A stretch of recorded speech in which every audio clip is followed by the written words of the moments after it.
राज्यो मोक्षम तथा विषय पुराधाता विविस्ता।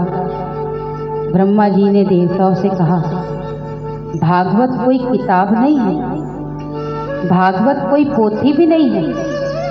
हमारे यहाँ भागवत जी को किताब मानना अपमान है इनका, भागवत जी को पोथी कहना अपमान है।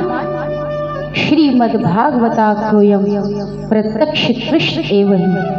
भागवत तो साक्षात कृष्ण है, साक्षात बांके बिहारी का रूप है। सूत जी कहते हैं, नारद जी बड़े अच्छे संत हैं।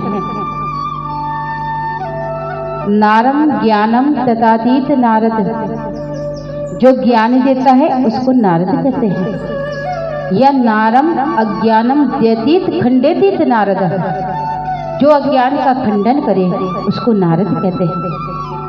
और ब्रजवासी तो बहुत सुंदर अर्थ बताते हैं, बोले नारद, जिसकी बात कभी रद्द नहीं वही नारद है।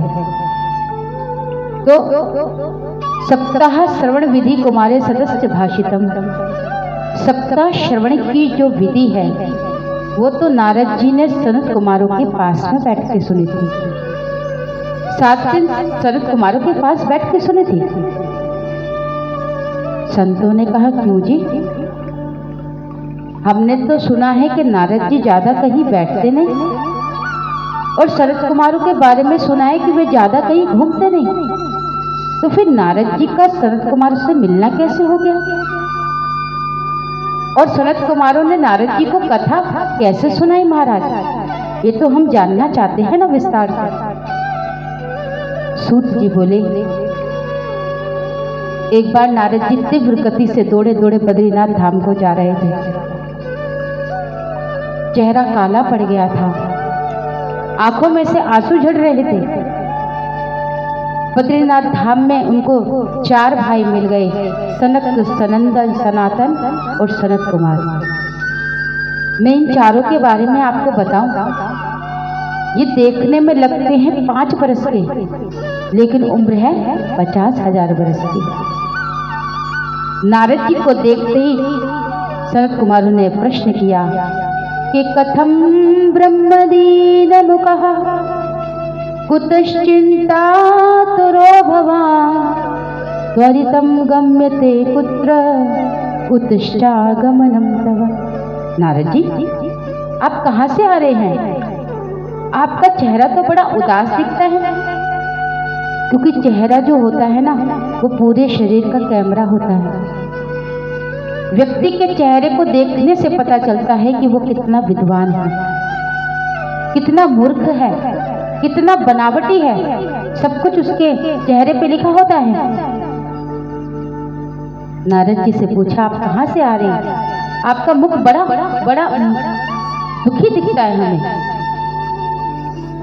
नारद जी ने हाथ जोड़ करके कहा, प्रभु, मेरे भाग्य से आप मिल गए। और ये सोचिए कि मैं आपको ही ढूंढ रहा था, आपको ही खोज रहा था।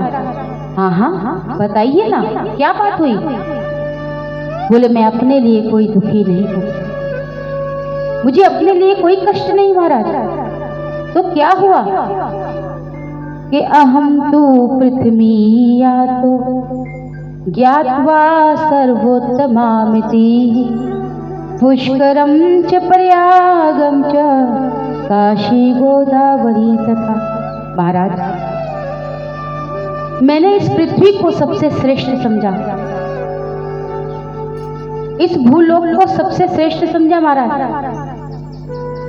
मैं पुष्कर में गया, काशी में गया, गोदावरी तक गया, और समस्त धरती पर मैंने भ्रमण किया, लेकिन मुझे कहीं भी शांति नहीं मिली।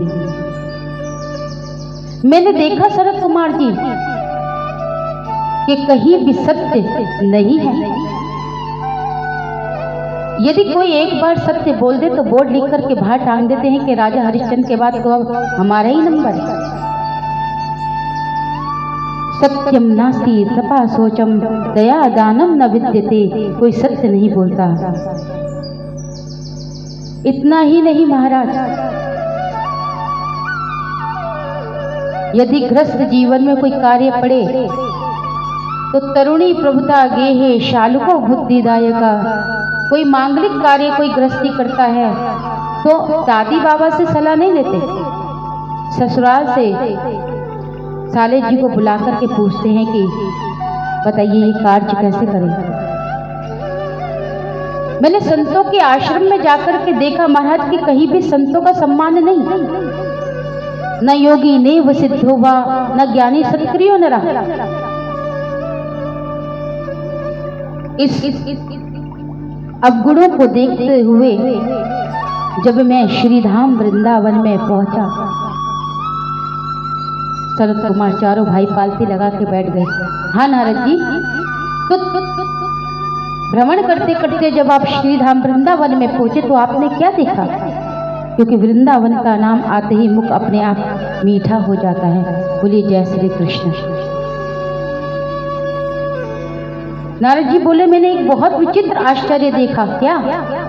कि तत्राश्चर्य मया दृष्टम सूर्यताम तनुमनीश्वरः एका तु तरुणी तत्र निष्णां खिन्नमानसः। मैंने एक विचित्र दृश्य देखा। कोई 16 वर्ष की बालिका वहां पर बैठी हुई थी और 2 बूढ़े बाबा उसके बगल में लेटे हुए थे। मैंने देखा संत कुमार जी, हजारों नारियां उसकी सेवा में जुटी थी। कोई उसको पंखा कर रही थी, तो कोई उसके चरण दबा रही थी, तो कोई उसको जल पान करा रही थी। ये सब देख करके जब मैं वहां से चलने लगा तो उस 16 वर्ष की बालिका ने मुझको देखा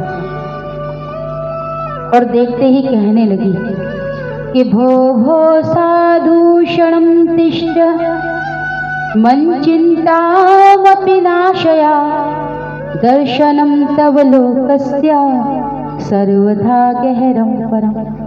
ओ महात्मा जी, ओ संत जी, जरा सुनिए, मेरे पास में आइए। नारद जी बोले मैं तो एकदम डर गया, ये नवयुवती मुझे क्यों बुलाती है? मैंने पास में जाकर के पूछा, देवी आप कौन हैं? ये 2 बूढ़े बाबा जो लेटे हुए हैं ये दोनों कौन हैं? और ये हजारों स्त्रियां जो आपकी सेवा में जुटी हैं ये सब कौन हैं? उस बालिका ने कहा आप मुझे नहीं जानते? मैंने कहा ना ना, मैं नहीं जानता तुम्हें। उसने कहा महाराज अहम भक्तिरिति ख्याता इमो में तनियो मतो ज्ञानम वैराग्यम न मानो काली योगे ने जर्जरो।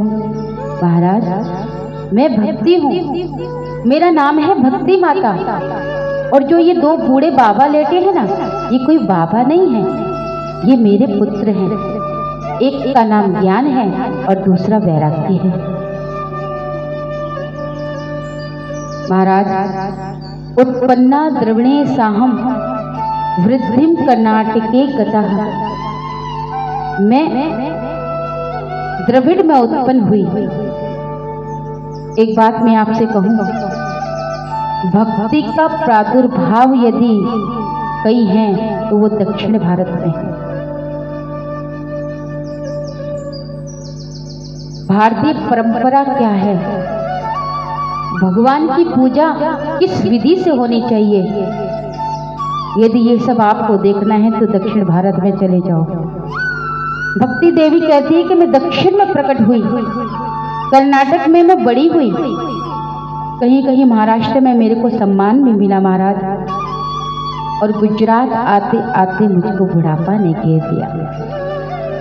लेकिन जैसे मैं वृंदावन में आई हूँ तो मैं तो हो गई तरुणी 16 वर्ष की, मेरे बेटा ज्ञान और वैराग्य दोनों बूढ़े हो गए।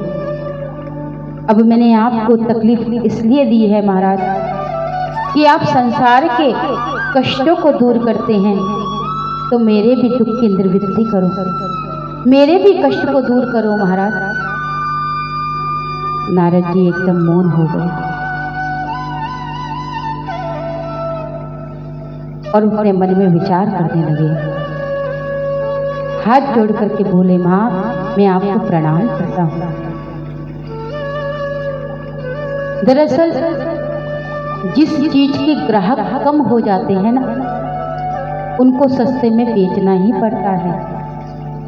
ज्ञान और वैराग्य के मार्ग पर कोई चलेगा ही नहीं तो निश्चित रूप से उनको वृद्ध होना ही पड़ेगा। लेकिन ये वृंदावन के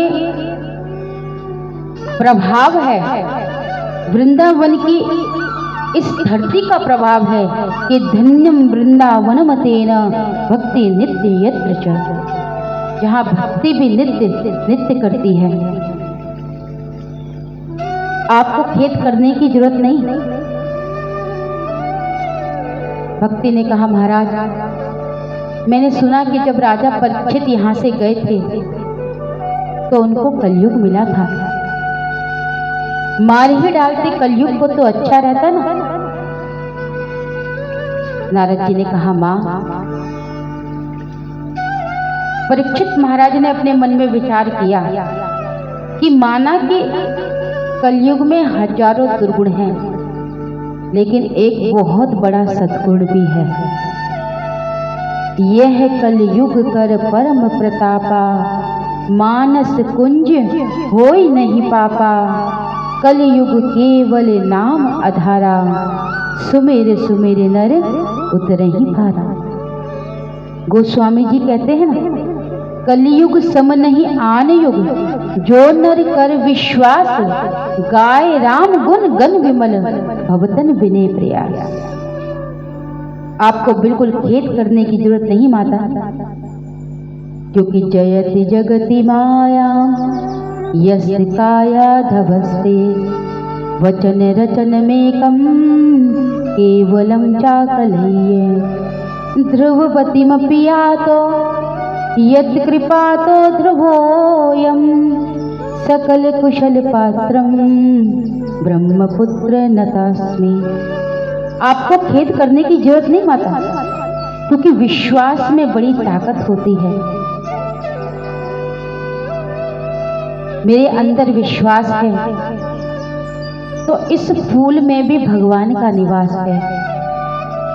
मेरे अंदर विश्वास है तो इस फूल की लालिमा पे भी उसका निवास है। मेरे अंदर विश्वास है तो उसकी सुगंधि में भी उसका निवास है। और यदि मेरे अंदर विश्वास नहीं तो मंदिर में भी, मूर्ति में भी भगवान नहीं हो सकते। इसलिए विश्वास में बड़ी ताकत है माँ। आपको मालूम है द्रौपदी के जीवन में जो संकट आया उसको मेरे गोविंद ने कैसे दूर किया। दुष्ट दुशासन जब भरी सभा में द्रौपदी को केशों से पकड़ करके लाया तो मेरे भगवान कहते हैं, रक्षसेत विश्वासो गोप्येत वर्णम यथा। कोई प्रेमी, कोई भक्त मुझे विश्वास से पुकारे तो मैं उसकी सहायता जरूर करता हूँ। द्रौपदी को जब सभा में दुशासन लेकर के आया तो द्रौपदी ने भगवान को पुकारा नहीं। द्रौपदी ने कहा, भीष्म पितामह, द्रोणाचार्य, अश्वत्थामा, ऐसे बड़े बड़े अतिरथी वीरों के रहते हुए मुझे कोई निर्वस्त्र कर सकता है? भगवान बोले, इसको अभी बूढ़े बाबाओं पे भरोसा है, जरा वो भी पूरा हो जाने दो। कन्हैया नहीं पधारे, और पधारना क्या था, वह तो उसी सभा में थे जो कड़ कड़ में निवास करता है। क्या वह कौरवों की सभा में नहीं था? भगवान बोले, इसको अभी बूढ़े बाबाओं पे भरोसा है, जरा वो भी पूरा हो जाने दो। द्रौपदी ने कहा, 5 पति हैं मेरे, इतने लोगों के होते हुए अगर मेरी रक्षा नहीं कर सकते तो 5 पति हैं मेरे, वो मेरी रक्षा करेंगे। भगवान बोले, इसको अपने पतियों पे भरोसा है, जरा वो भी पूरा हो जाने दो। द्रौपदी ने देखा कि बाबा लोग कुछ नहीं बोलते, मेरे पतियों ने भी सिर नीचे कर लिया, तो अपने साड़ी के पल्लू को जोर से पकड़ लिया। बोली, मैं क्षत्रायणी हूँ, क्षत्रिय पुत्री हूँ, क्षत्रिय पत्नी हूँ, इन सबके रहते हुए मुझे कोई नहीं बचा सकता, तो मैं अपनी सुरक्षा करना स्वयं जानती हूँ। भगवान बोले इसको अपना भरोसा है, जरा वो भी पूरा हो जाने दो। द्रौपदी ने देखा कि बाबा लोग कुछ नहीं बोलते, पतियों ने भी सर नीचे कर लिया, मैं भी अपनी सुरक्षा करने में असमर्थ हूँ। तो दोनों हाथ ऊपर उठा लिए और हाथ जोड़ करके बोली, श्री कृष्ण द्वारिकावासी कृष्ण गोपी जनप्रिया गौरवै परिभूता माम किन्ने पश्ये केशव। हे गोपिका वल्लभ, हे द्वारिकाधीश, किस प्रकार से मेरा अपमान हो रहा है, क्या ये आपको दिखाई नहीं देता? ऐसे विश्वास में भर करके जब द्रौपदी ने गोविंद को पुकारा, तो साड़ी बीच नारी है कि नारी बीच साड़ी है, साड़ी ही की नारी है कि नारी ही की साड़ी है। अथी रथी दुशासन की भुजाएं थक गई, लेकिन द्रौपदी को 1 इंच भी निर्वस्त नहीं कर सका। तो ऐसे विश्वास में भरकर जब द्रौपदी ने पुकारा, तो गोविंद को आना ही पड़ा मां। और फिर तुम तो गोविंद को प्राणों से प्रिय हो। तो या तो भक्ति सततम प्राण तोधिका, तो या हो तस्तु भगवान यातिनी चक्र स्वपी। माँ, जिसके घर में भक्ति चली गई वहां गोविंद को जाना ही पड़ता है, चाहे वो सदना कसाई का घर क्यों ना सही, चाहे वो भिलनी का घर क्यों ना सही, चाहे वो नामदेव का घर क्यों ना सही, जिसके घर में भक्ति चली गई वहां गोविंद को जाना ही पड़ेगा। माँ, सत्या त्रियुगे योग वैराग्यो मुक्ति साधको कलौ तो केवला भक्ति ब्रह्म सायुज्य कारिणी। नारद जी कहते हैं कि सतयुग त्रेता द्वापर जो युग हैं उसमें साधना की जरूरत होती, तपस्या की जरूरत होती, लेकिन कलयुग में तो केवल भक्ति को अपना लो, गोविंद स्वयं तुम्हारे पास में चला आएगा। आपको चिंता करने की जरूरत नहीं है माँ। मैं आपको वचन देता हूँ कि ज्ञान और वैराग्य के बुढ़ापा को दूर करने का प्रयास करूंगा, और आपके जीवन में जो कष्ट आया है उस कष्ट को दूर करने के लिए मेरे से जो बन पड़ेगा मैं करूंगा माँ। अगर मैं ऐसा ना कर सका तो तदा ना हम हरिदासो लोके त्वम ना पर्वते, मैं श्री हरि का दास नहीं कहलाऊंगा। अंगीकृतम सुख तीनों परिपालयन्ति, ये संतों का स्वभाव होता है, एक बार जो चीज बोल दे उसको पूरा करके ही मानते हैं। नारद जी ने ज्ञान और वैराग्य के कान में वेद का पाठ आरंभ किया, तो जैसे जैसे वेद पाठ आरंभ किया दोनों युवा होते जाए, और जैसे ही वेद पाठ को विश्रांति दें दोनों फिर बूढ़े होकर के लेट जाए। नारद जी ने फिर वेदांत का पाठ किया, तो जैसे जैसे पाठ बढ़ता जाए दोनों युवा होते जाएं, और जैसे ही पाठ को विश्रांति दें दोनों फिर बूढ़े होकर लेट जाए। नारद जी ने फिर गीता का पाठ किया, गीता पाठे मुहुर्मुहुः, बार बार गीता का पाठ किया। जैसे जैसे पाठ करें दोनों युवा हो जाएं और पाठ को विश्रांति दे तो दोनों फिर वृद्ध होकर लेट जाए। नारद जी बोले ये तो गड़बड़ होता है, जैसे जैसे पाठ करता हूँ दोनों युवा हो जाते हैं, और जैसे ही पाठ को विश्राम देता हूँ दोनों फिर बूढ़े होकर लेट जाते हैं। नारद जी की चिंता बलवती हो गई, मैं ऐसा क्या करूं कि ज्ञान और वैराग्य के बुढ़ापा को दूर करूं। तो कहते हैं आप कभी ज्यादा व्यग्र हो जाए, स्वधर्मे निधनम श्रेयो परधर्मो व्यभावः। जब आप ज्यादा व्यग्र हो जाएं और आपको अपनी समस्या का समाधान ना मिले तो अपने नेत्र बंद करके अपनी आत्मा से प्रश्न करने,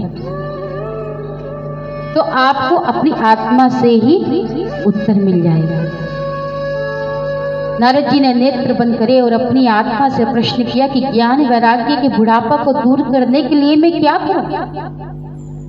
तो अंदर आत्मा से एक आकाशवाणी निकली, नारद, ज्ञान और वैराग्य के बुढ़ापा को दूर करने के लिए तुम्हें सत्कर्म करना पड़ेगा। नारद जी बोले कि वेद वेदांत का पाठ भी तो सत्कर्म है, गीता का पाठ भी तो सत्कर्म है, और यदि इस सत्कर्म से कुछ नहीं हुआ तो मैं दूसरा सत्कर्म क्या करूं? नारद जी ने भक्ति देवी को प्रणाम किया और वहां से चल दिए। संतों के आश्रम में जाकर के पूछ रहे हैं, महाराज कि ऐसा कौन सा सत्कर्म करूं कि ज्ञान वैराग्य के बुढ़ापा को दूर कर सकूं? बहुत सारे संतों ने तो मौन ही धारण कर दिया। बहुत संत बोले कि प्रश्न उत्तर करना हमने बंद कर दिया, और बहुत तो अपने आश्रम को ही छोड़ करके भाग गए कि नारद जी पूछें तो हम बतावे क्या, वे स्वयं ज्ञानी, और नहीं बतावे तो बेइज्जती की बात। बस उसी बात को लेकर के मैं चिंतित हूं महाराज कि ऐसा कौन सा सत्कर्म करूं जिससे ज्ञान वैराग्य और भक्ति की कष्ट की निवृत्ति हो जाए। संत कुमार मुस्कुरा करके बोले, सत्कर्म सूचको नूनम ज्ञान यज्ञ समृतो हृदय श्रीमद्भागवतालापा सत्यगीत शुकादेवी। नारद जी, जिस सत्कर्म के बारे में आपको आकाशवाणी ने कहा ना, वो सत्कर्म कोई और नहीं, श्रीमद्भागवतालापा सत्यगीत शुकादेवी, वह श्रीमद् भागवत शास्त्र है जो कलयुग में शुकदेव स्वामी के मुख से प्रचारित हुआ है। नारद जी बोले, प्रभु वेद से कोई असर नहीं हुआ, वेदांत से कोई असर नहीं हुआ, गोविंद के मुख से निकलने वाली गीता का पाठ मैंने बार बार किया, उससे भी क्षण भर असर हुआ, और आप कहते हैं श्रीमद् भागवत, क्या वो सबसे श्रेष्ठ है? सत कुमार बोले, श्रीमद् भागवत सबसे श्रेष्ठ है। क्यों? जो फल आपको तपस्या से नहीं मिलेगा, जो फल आपको समाधि से नहीं मिलेगा, जो फल तीर्थों में निवास करने से भी नहीं मिलेगा, वो केवल कलयुग में श्रीमद् भागवत कथा सुनने से मिल जाता है।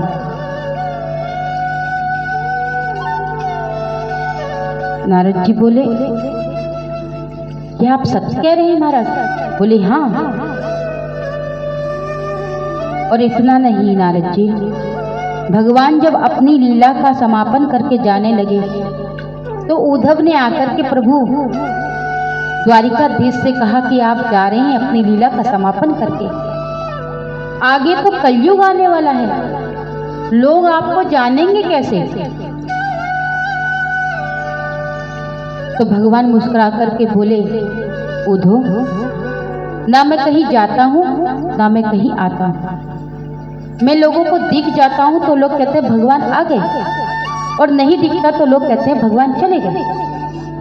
आना जाना तो मेरा होता ही नहीं है, और मेरा जो अपना स्वरूप है ना, वो श्रीमद् भागवत में प्रतिष्ठित है। अपना जो स्वरूप था भगवान का तेजमय, उसको लेकर के वो श्रीमद् भागवत में प्रवेश कर गए। और नारद जी, मैं तो आपसे कहूंगा कि वेद भगवान सर्वोत्तम है। आप कहते हैं वेद श्रेष्ठ है, वेदांत श्रेष्ठ नहीं। भगवान वेद तो सर्वोत्तम है, लेकिन वेद रूपी कल्प वृक्ष का पका हुआ फल ही श्रीमद् भागवत है। बिना वृक्ष के कभी आम का फल आता क्या? यदि हम लोग ये सोचें कि वृक्ष में से आम आता है तो आम की प्रतीक्षा क्यों करें? डाली ही तोड़ करके खाना शुरू कर देते हैं। तो वृक्ष की डाली तोड़ करके खाएंगे तो दांत भले ही टूट जाए, लेकिन मुख तो मीठा नहीं होगा। मुख तो केवल तभी मीठा होगा जब आप उसके अमृत में फल को चूसेंगे। तो भगवान वेद तो सर्वोत्तम है, लेकिन वेद रूपी कल्प वृक्ष का पका हुआ फल ही श्रीमद् भागवत है।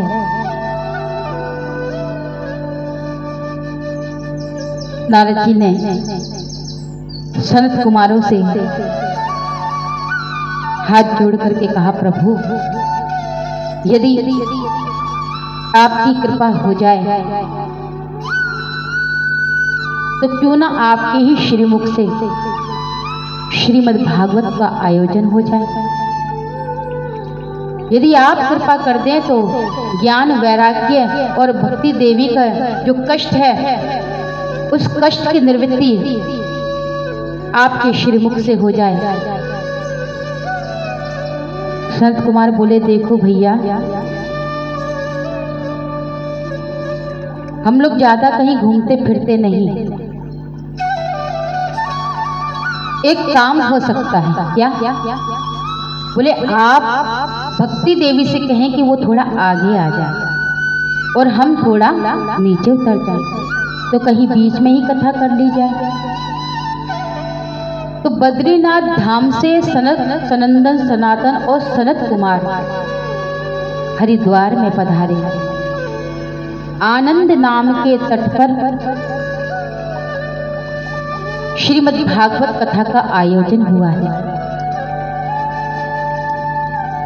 यह संसार की पहली कथा होगी जहां एक तो है श्रोता और 4 है वक्ता। सनत, सनंदन, सनातन, सनत भाई, चारों भाई जो हैं वो व्यास गद्दी पर बैठे हैं और नारद जी आगे बैठे हैं। हाथ में संकल्प ले लिया है, हे भक्ति माँ, आपके और ज्ञान वैराग्य की कष्ट की निवृत्ति के लिए हम लोग श्रीमद् भागवत कथा का आयोजन कर रहे हैं। आप अपने पुत्रों के साथ में यहाँ पधारे। 3 आसन नारद जी ने लगा दिए, एक ज्ञान के लिए, एक वैराग्य के लिए और तीसरा भक्ति माता के लिए। श्रीमद् भागवत कथा संत कुमारों के श्रीमुख से हो रही है, तो जिन जिन संतों को पता चला वे सभी संत दौड़े दौड़े आए। यहाँ तक कि वेद की रचाएं भी भागवत कथा श्रवण करने के लिए आई। व्यास गद्दी पर बड़ी सुंदर भागवत जी की स्थापना की, तुलसी महारानी की स्थापना करी। श्रीमद् भागवत कथा बिना तुलसी के कभी होती नहीं। तुलसी महारानी की बड़ी महिमा है।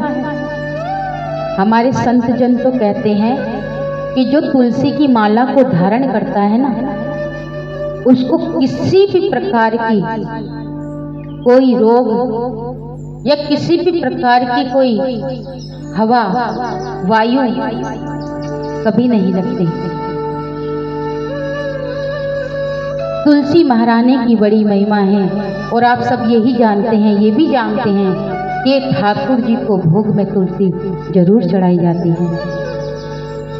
श्रीमद् भागवत कथा का आयोजन हो रहा है।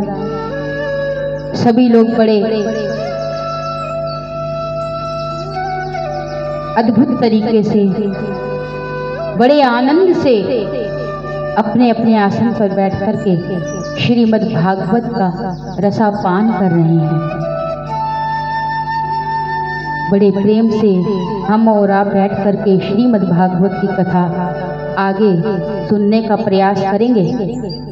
बोले बाल कृष्ण लाल की जय।